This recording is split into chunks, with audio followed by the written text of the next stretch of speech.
Edmodo training presentation, Jamie Schaefer. So now instead of the students trying to remember and even pass along the message that you gave them in class, they could just go log into Edmodo and reread the instructions or the note from you, and avoid all that confusion that we just went through and the humor that we just went through with our telephone icebreaker. So now we're going to go ahead and look at some of the things that Edmodo can do for you. It can help you streamline the communication with students and also with parents, like we just demonstrated. And we'll talk about the parent aspect a little bit later. It can help you administer quizzes and grade them. And the students can also receive, complete, and turn in assignments all in one spot. So there's hopefully eliminating that excuse of I can't find my homework or I didn't know what to do on my homework, because it's all right there in Edmodo for them to reread. And bonus, for us teachers, there's no more stacks of homework for you to take home. You can sit down at your laptop, log into Edmodo, and grade your papers right there, give the students feedback, and put it right in your grade book too. So very convenient. And before we go any further with any of the other features and looking at those, we need to create a group and learn how to have the students join a group. So to create a group, we'll look at my little diagram right now and then we'll flip over to Edmodo. But you'll see here there's a gray bar for your groups, and there's a plus there, and you're going to click on the plus and click create. It'll have a little window that'll open there. It says create, and then you'll get this window here, and they want your group name, the grade, and the subject area.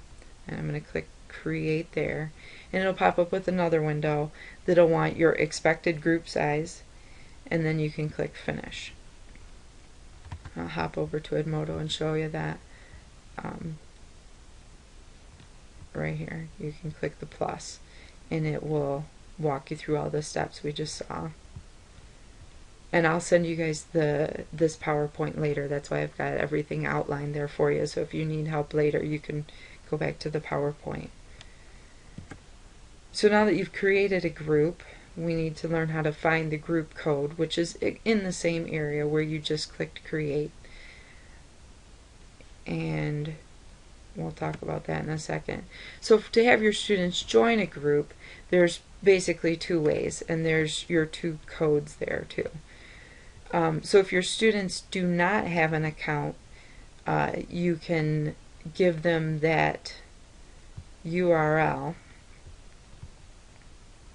right here, the join URL, and what you can do with that is copy that link, put it in an email, and have the students open up their email and click on the link, and it would take them to the Edmodo page where they would need to sign up with a username and a password, and then once they fill all that out, because they had that link, it should put them right into your group. Shouldn't be any problem there. Or if they already have a group, you can write that group code up on the board here and have the students go ahead and sign into Edmodo, and where you created a group, they should only have the option to join. So they would click join, and then they would put in that 6-digit code there, and then they should be good to go in your group.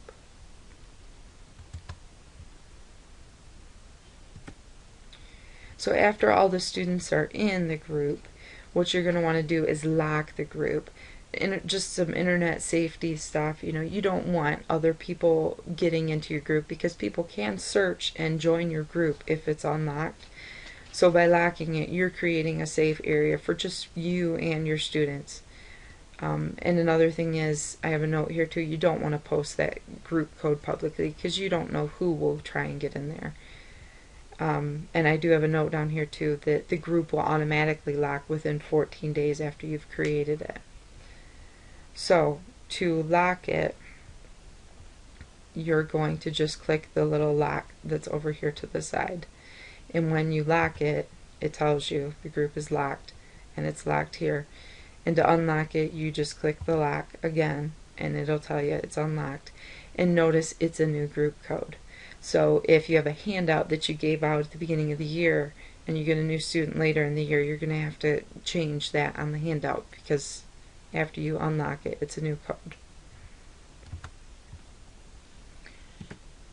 Okay, so now let's have you take a minute and go ahead and join our group, and then we'll take a look around together.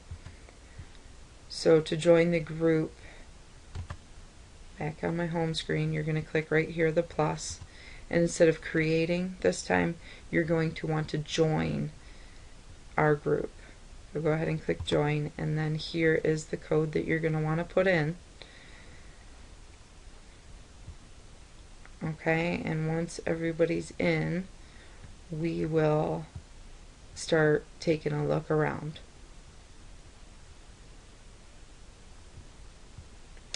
So it's set up a lot like Facebook, and I think that's one of the things that appeals to the students, is because, you know, they're too young for Facebook, but then they can get into Edmodo here, and they have the educational aspect too, but they can also chat with the students, you know, how was your weekend, how was your break, that kind of stuff. And you can limit that too. We'll talk about that in a little bit. But set up like Facebook, and you'll see across the top here we have kind of a toolbar, and we have our home icon, which of course takes us back to our home screen, and then our progress button.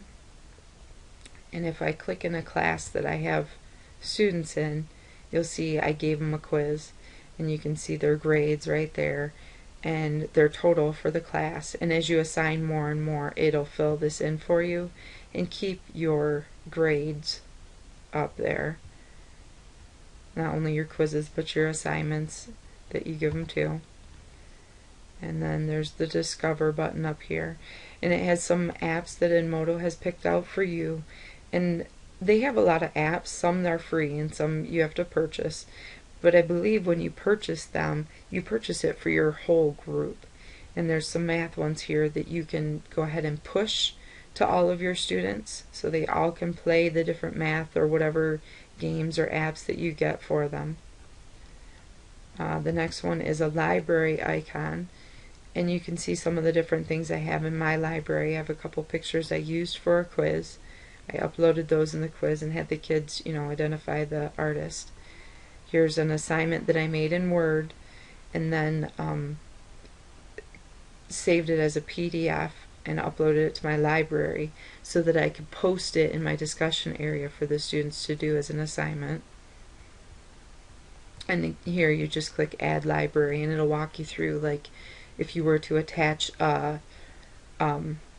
something to an email. Same process there. And we have a search bar here, and then the bell here is for notifications. Again, much like Facebook, if you have a notification that you haven't checked, it'll pop up with a little red circle here, and you can click on it and it'll tell you, you know, what's going on, if you have a student that had a question or whatnot. And here is your account, and if you click on the little arrow there, you can change your settings or your profile picture. You can get a nice picture up there too. Okay, I'm going to go back to my home screen, and you'll see down the side there's my groups there, and if we scroll down further, there's some communities. And one last thing that I wanted to point out to you is within your groups, you can click on the group and see all the different posts that you put in there.